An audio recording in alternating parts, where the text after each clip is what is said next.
It began with a glint no larger than a fingernail. On the morning of January the 24th, 1848, at Sutter's Mill in the foothills of the Sierra Nevada, a carpenter named James W. Marshall noticed something shining in the cold water of the American River. He bent down, picked up a few yellow flakes, and turned them in his hand. They were soft, bright, heavy, strange enough to stop work, ordinary enough to fit in a pocket.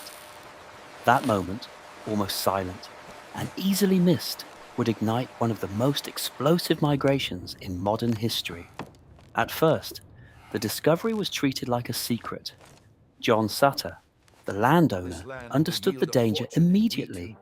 He was trying to build an agricultural empire in Mexican California, and gold was the last thing he needed. Gold did not attract farmers. It attracted chaos. He wanted mills, wheat fields, cattle, roads. Gold would bring desperate men, violence, theft, and the collapse of everything he was building. He was right. The secret leaked anyway. In 1848, California was a remote frontier, just beginning to shift from Mexican control into American hands after the Mexican-American War. It was vast, thinly governed, and almost absurdly far from the established cities of the eastern United States. News traveled slowly, but gold had a way of moving faster than ordinary facts. By spring, San Francisco, then a rough settlement of a few hundred people, was buzzing with rumor. By summer, newspapers confirmed what whispers had begun. In December 1848, President James K. Polk publicly verified the discovery before Congress. That was enough. The rush was on. Then the world moved west.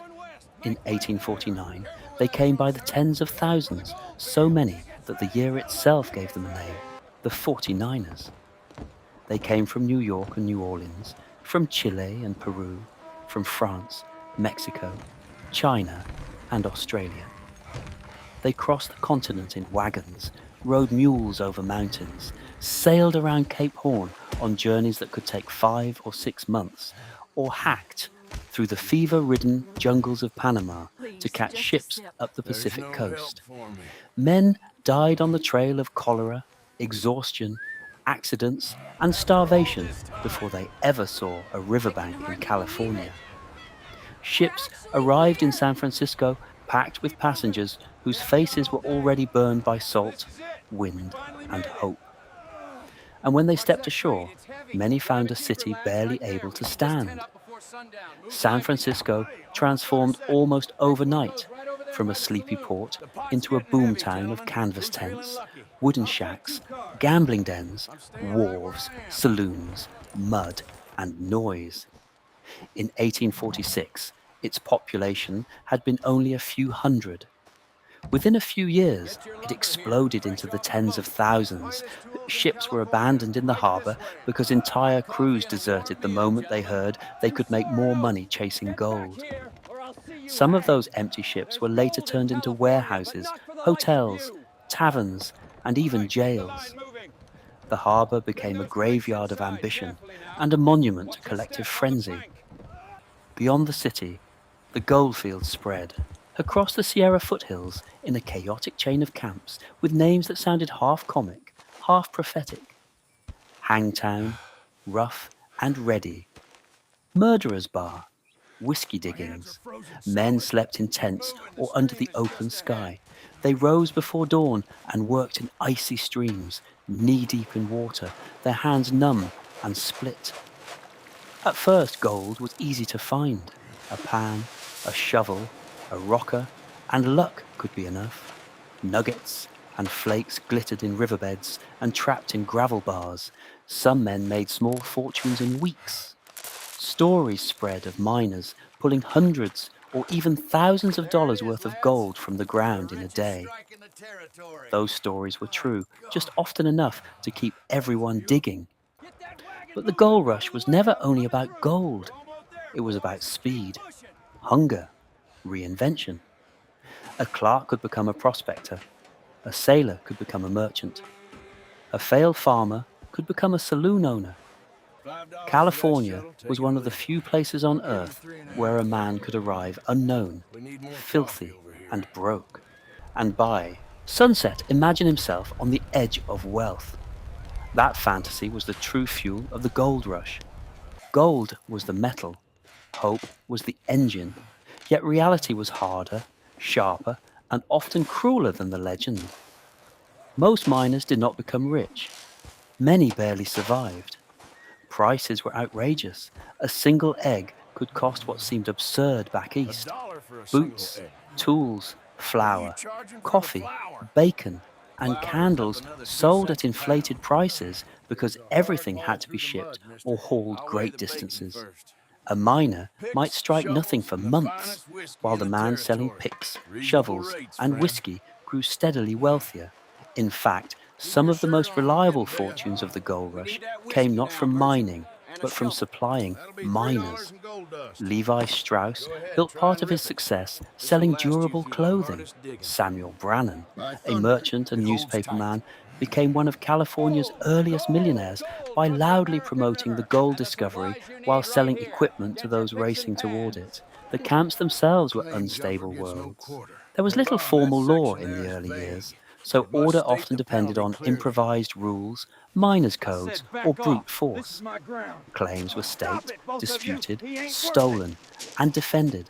Fights broke out over This river game is access, rigged. You've been gambling cheating all debts, night. and That's a accusations of lie. cheating. You're just a sore loser. Some All right, camps break it up, developed you rough two. systems of self government, others sank into theft and This bloodshed. camp will not survive Justice if we could let be thieves immediate and and murderers run merciless. wild. A man We might will be have elected order. alcalde in the The morning judgment and has see a been hanging rendered. by noon, and Let this beneath the hanging mythology of serve as a warning opportunity to all lay a who darker defy the truth. law of this The territory. gold rush was catastrophic for California's native peoples.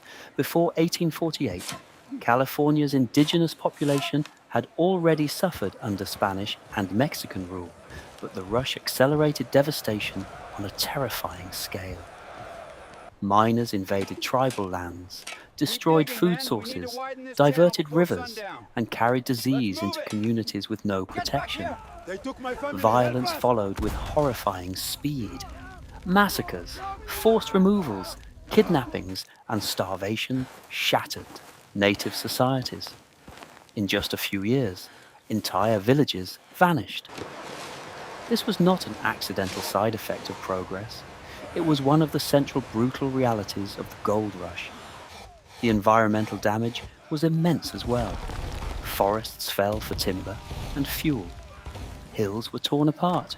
Rivers ran muddy with sediment. Later, as surface gold became harder to find, mining turned more industrial and destructive. Hydraulic mining blasted entire hillsides apart with high-pressure jets of water, washing away soil, trees, and rock on a scale that resembled artillery. It made some companies rich and left scars across the landscape. Still, the rush kept growing. By 1850, California had changed so fast that it bypassed the usual territorial stage and entered the Union as the 31st state. That alone reveals the scale of the transformation. In less than 3 years, a distant frontier had become too important, too populous, and too economically explosive to remain on the margins. Gold from California flowed eastward and outward into global markets, strengthening banks, stimulating trade, and helping finance America's growth. The gold rush did not merely enrich California, it accelerated the rise of the United States. It also made California one of the most diverse places in the world.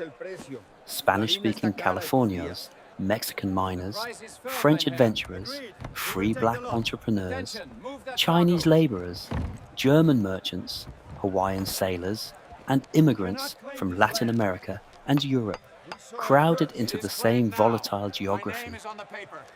By the early 1850s, thousands of Chinese migrants had crossed the Pacific, drawn by stories of Gold Mountain.